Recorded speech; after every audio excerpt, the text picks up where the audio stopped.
சிவபெருமானை யாருக்குங்க பிடிக்காது? அதுவும் நம்ம திருப்பூருடைய மையத்தில பழைய பஸ் ஸ்டாண்ட் பக்கத்தில இருக்கக்கூடிய இந்த ஈஸ்வரன் கோவில், அதாவது விஸ்வேஸ்வர சுவாமி கோவில யாருக்கு தான் பிடிக்காதுங்க? அவ்வளவு அற்புதமான கோவில்.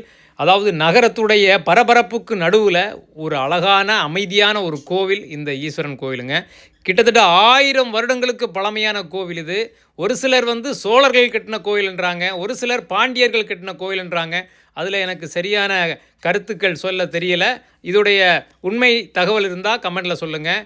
அது மட்டும் இல்லைங்க, உங்களுக்கு ஏதாவது மனசில் டென்ஷனு, ஒர்க் டென்ஷனு, இந்த மாதிரி ஏதாவது ஒரு பிரச்சனை இருக்குது அப்படின்னு சொன்னால், இந்த கோயிலில் போயிட்டு ஒரு 10 நிமிஷம் உட்காந்துட்டு வந்தீங்கன்னா கண்டிப்பாக மனசு அமைதி பெறும்.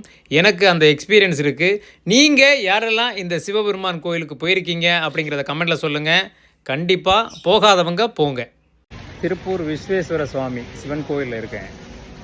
நீங்கள் சிட்டிக்குள்ளே எவ்வளவு தான் டென்ஷனில் பரபரப்பாக சுற்றிட்டு இருந்தாலும் இந்த கோவிலில் ஒரு 5 நிமிஷம் 10 நிமிஷம் உட்காந்துட்டு போனீங்க அப்படின்னு சொன்னீங்கன்னா உங்களுடைய வேலையில் இருக்கக்கூடிய டென்ஷன், லைஃப்பில் இருக்கக்கூடிய டென்ஷன், அந்த நாளையுடைய டென்ஷன் எல்லாமே கண்டிப்பாக கொஞ்சம் நேரத்தில் காணாமல் போகும்னு நான் நம்புகிறேன்.